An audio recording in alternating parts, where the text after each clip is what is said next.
अवधूत चिंतन श्री गुरुदेव दत्त श्री स्वामी समर्थ। मी नीलम आपल्या स्वामी चॅनल मध्ये तुमचं मनापासून स्वागत करते। स्वामी महाराज तुमच्या मनातल्या सगळ्या चांगल्या इच्छा पूर्ण करू देतील आपल्या स्वामींकडे प्रार्थना करते आणि व्हिडिओला सुरुवात करते। तर आपल्या स्वामी महाराजांसाठी सगळ्यात आवडता आणि सगळ्यात पर्वणीचा दिवस म्हणते श्री स्वामी समर्थ महाराज प्रकट दिन। तर येत्या 10 एप्रिलला स्वामी महाराजांचा प्रकट दिन येतोय। प्रत्येकाने हा दिवस अतिशय मोठ्या उत्साहात सणात साजरा केलाच पाहिजे आणि आपण स्वामी भक्त तो करतच असतो। जर स्वामी सेवेत नवीन असाल, कधीही केली नसेल जयंती स्वामींचा प्रकट दिन सोहळा साजरा केला नसेल, तर या प्रकट दिनाच्या दिवशी अवश्य साजरा करा। कारण आपले स्वामी आपल्या पाठीशी कायम असतात। तर आपल्याकडून काही ना काहीतरी म्हणजे फूल ना फुलाची पाकळी म्हणून आपल्याकडून काहीतरी सेवा झाली पाहिजे। स्वामी महाराजांचे असं लाड म्हणा केले पाहिजेत आपल्याकडून, म्हणून आपल्याला या दिवशी अतिशय उच्च अशा सेवा करायच्या। त्या दिवशी स्वामींना जे जे काही आवडतं ते आपल्याला स्वामींना खाऊ घालायचे, द्यायचे आणि स्वामींचे आपल्याला लाड पुरवायचे। कारण स्वामी महाराज प्रकट दिन हा अतिशय सगळ्या स्वामी भक्तांचा आवडता असा दिवस आहे। तर स्वामी महाराजांचा प्रकट दिन येतोय 10 एप्रिलला आणि आपल्याला आता अतिशय उच्च कोटीची सेवा करायची आहे। ही सेवा मी तुम्हाला कुठली आहे ती मी या व्हिडिओमध्ये सांगणार आहे। तर व्हिडिओ शेवटपर्यंत बघा, कुठेही स्किप करू नका। मी तुम्हाला सगळ्या प्रश्नांची उत्तर व्यवस्थित मिळतील। जर नाहीच समजलं तर मला व्हिडिओ खाली कमेंट करा, मी तुम्हाला प्रत्येकाची उत्तर देण्याचा नक्की प्रयत्न करेन। तर आपल्याला ही सेवा कधीपासून करायची आणि काय करायची ते आता आपण या व्हिडिओमध्ये बघूया। अधिक वेळ वाया घालवत नाही, डायरेक्ट आपण विषयाकडे वळूया। तर आता 21 मार्च पासून 21 मार्चला आहे गुरुवार, तर तेव्हा आपल्याला 21 मार्च पासून 10 एप्रिल पर्यंत ही सेवा करायची। तर काय करायचं, आपल्याला श्री स्वामी चरित्र सारामृत अतिशय प्रभावी ग्रंथ, अतिशय प्रभावी पोथी म्हणजे श्री स्वामी चरित्र सारामृत, ज्यामध्ये स्वामींचा अक्षरशः आत्मा वास करतो, स्वामींचा जीव आहे त्याच्या स्वामी स्वतः वास करण्याचा अनुभव प्रत्येकाला येत असेल तर अतिशय प्रभावी ग्रंथ आहे।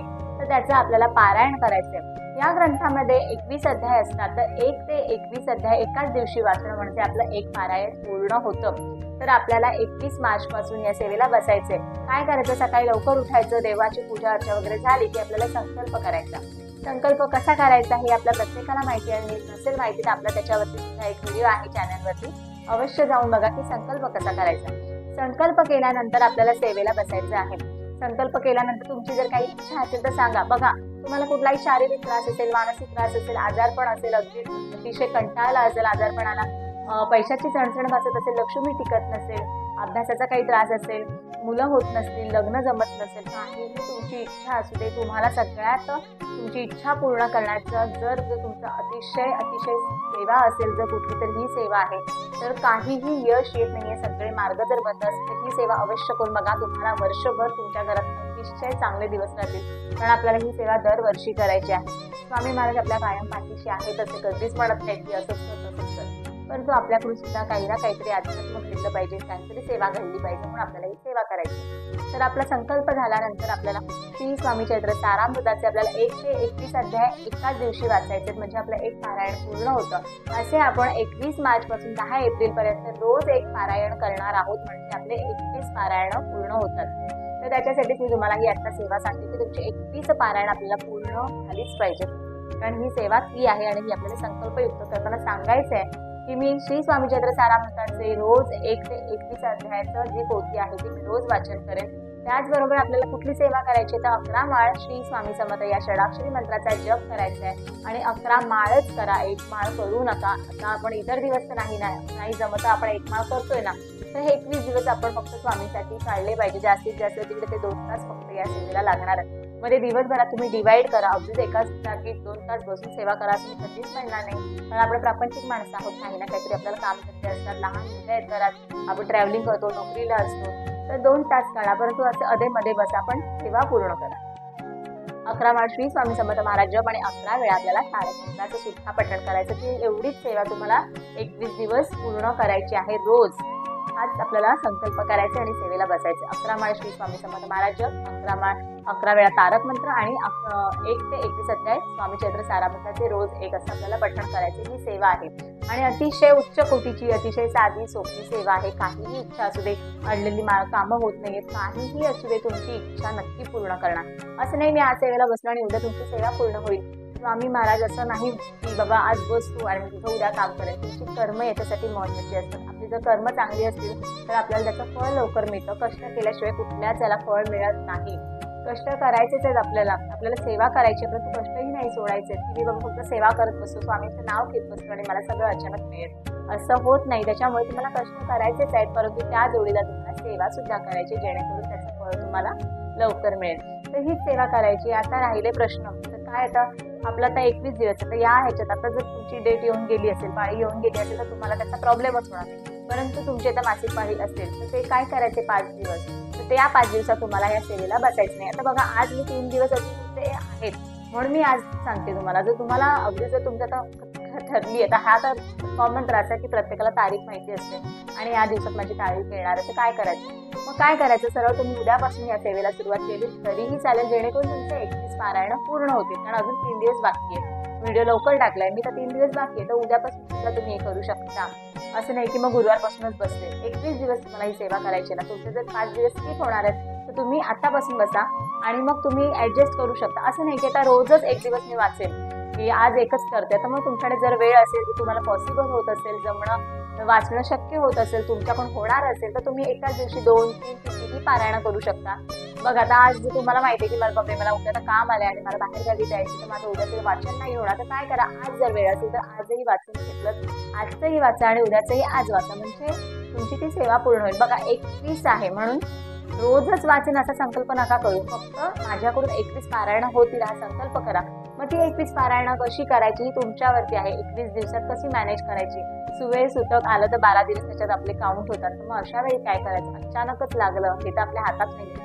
मग तुम्ही पुढे जर तसं तुम्हाला जर ऍडजस्ट होत असेल तर ही सेवा मात्र पूर्ण करा, कारण आपण संकल्पयुक्त सेवा करणार आहोत. मग तुम्ही एकाच दिवशी 2, 3 बघा, जसं जमेल तुमच्या सगळं कामधंदा सगळं सावरून, तुमचं जर काही आजार असतील तर सगळं ते तुम्हाला तब्येतीला सांभाळूनच ही सेवा करा. असं मी म्हणणार नाही की सगळं सोडा आणि सेवेला बसा. तुम्हाला सगळं कसं मॅनेज होईल, सगळं व्यवस्थित सांभाळूनच तुम्ही या सेवेला सुरुवात करा. मग तुम्ही एका दिवशी 2 पारायणा केलीत तरी चालतील, 3 पारायणा केलीत तरी चालतील. फक्त तुम्हाला प्रकट दिनापर्यंत 21 पारायण पूर्ण करायची आहेत. मग ते रोज एक केलं तर तेवढा लोड पडत नाही, म्हणून मी तुम्हाला ही आता 21 मार्च पासून सेवेला सुरुवात करायला सांगते. जर प्रॉब्लेम असतील असे काही तर तुम्ही ते थोडं ऍडजस्ट करून बघा, किंवा उद्यापासून सेवेला बसा. जो पुढचे दिवस तुमचे मधलेच जाणार असतील तर म्हणजे तुमचे 21 पारायण पूर्ण होतील आणि जास्ती एकाच दिवशी 2, 3 केल्याचा लोड पण येणार नाही. तर ही सरळ साधी सोपी आपल्याला सेवा करायची आहे. तर याच्यासाठी नियम अटी काय आहेत, तुम्हाला मांसाहार मद्यपान पूर्ण बंद ठेवायचं आहे आणि घरातही कोणी नॉनव्हेज एवढे दिवस खाऊ नका. जर दुसरं कोणी सेवा करतं तर आपण तरी का खायचं. ती व्यक्ती काही फक्त तिच्या स्वतःसाठी नाही करत, ती सगळ्या अखंड घरासाठी सेवा करत असते. त्याच्यामुळे आपला सुद्धा जबाबदारी आहे, आपला सुद्धा त्याच्यामध्ये काहीतरी वाटा असला पाहिजे. त्याच्यामुळे तेवढे दिवस मांसाहार आणि मद्यपान बंद ठेवा. ही सेवा स्त्री पुरुष कोणीही करू शकतं, मुलगा मुलगी रिक्षा स्त्री कोणीही ही सेवा करू शकतं.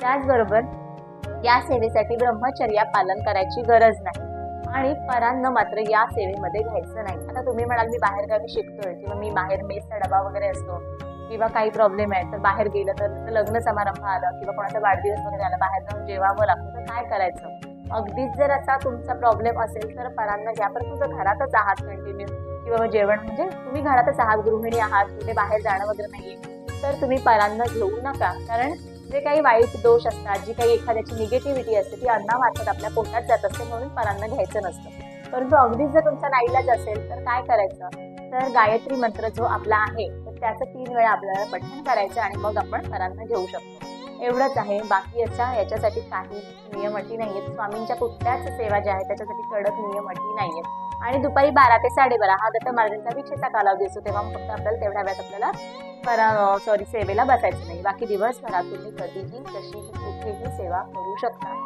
जी काही सेवा असेल ती मनापासून सेवा करा. आणि जेव्हा तुम्ही तारक मंत्राची जेव्हा सेवा करणार आहात रोज, तर तुम्ही पाणी घेतलं एखाद्या पेल्यात, पाण्यावर हात ठेवलात आणि मग सेवा केली तरी चालेल, अतिशय उत्तम. असं काही नाही फक्त बसूनच तारक मंत्राचं पठण केलं पाहिजे. मग पाणी तुम्ही प्या, घरातल्या इतर सदस्यांना द्या, घरात शिंपडा, त्याच्यामुळे अतिशय पॉझिटिव्हिटी येते. चांगल्या प्रतीची उच्च प्रतीची अगरबत्ती जर असेल तर ती पाण्यात पडेल अशा प्रकारे ठेवा पाणी आणि मग तारक मंत्राचं पठण करा, तर ती त्याचं सुद्धा तीर्थ म्हणून तुम्ही पिऊ शकता. अशा प्रकारे तुम्ही सेवा करू शकता. आणि जर नाहीच जमलं तर स्वामी चैत्र म्हणजे प्रकट दिनाच्या दिवशी कुठली सेवा करायची याचा सुद्धा व्हिडिओ आपल्या चॅनलवर आहे, तर तो जाऊन अवश्य बघा. अतिशय साधी सोपी सेवा आहे, तर तुम्ही तीही सेवा 1 दिवसाची करू शकता. असं नाही की सेवा करच म्हणजे मी तुला पावेल स्वामी कधीच म्हणणार नाही. तुम्ही काही तुमच्याकडून जशी जमेल ना तशी सेवा करा, स्वामी तुमच्या कायम पाठीशी आहेत. जर तुमची कर्म चांगली, तुमची सेवा मनापासून आहे, तुमचे स्वामी महाराज तुमची पाठ कधीच सोडणार नाही, ते तुमच्या कायम पाठीशी उभे राहणार. फक्त आपल्याला एवढी सगळी सेवा करताना स्वामींवरती 100% विश्वास ठेवायचा आहे आणि मगच आपल्याला सेवेला बसायचं. त्याचबरोबर आपल्याला कष्ट सुद्धा करायचे आहेत, कष्टाला पर्याय नाही.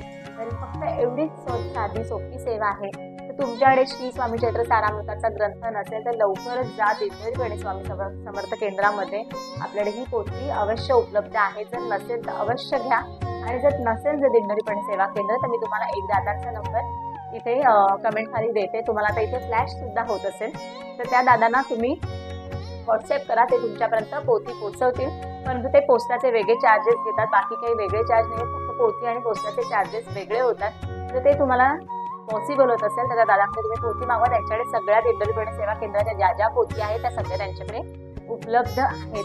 पण ते जर नसेल करायचं तर तुम्ही सरळ जवळच्या दिंडोरीपेठ सेवा केंद्रामध्ये जा, जेणेकरून तुमचा पोस्टाचा खर्च वाचेल. तिथेही तुम्हाला या पोथी सगळ्या उपलब्ध आहेत. आणि लवकरात लवकर पोथी घरी आणा जर तुमच्या घरी नसेल तर. आणि जर स्वामींची नवीन मूर्ती वगैरे स्थापन करायची असेल, फोटो स्थापन करायचे असेल तर स्वामी प्रकट दिनाच्या दिवशी अतिशय चांगला मुहूर्त आहे. त्या दिवशी तुम्ही नवीन मूर्ती फोटो पूजेला आणू शकता. तर एवढीच सेवा आहे. तर तुम्ही प्रत्येकानेही मनापासून स्वामींवर 100% विश्वास ठेवून सेवेला सुरुवात करा. बघा तुम्हाला फळ नक्की मिळणार आणि तुमच्या मनातल्या सगळ्या चांगल्या इच्छा स्वामी महाराज पूर्ण करू देत. मी स्वामींचरणी रोज प्रार्थना करेन. तर व्हिडिओ इथेच थांबवते. व्हिडिओ जर आवडला असेल तर व्हिडिओला लाईक करा, शेअर करा, कमेंट करा.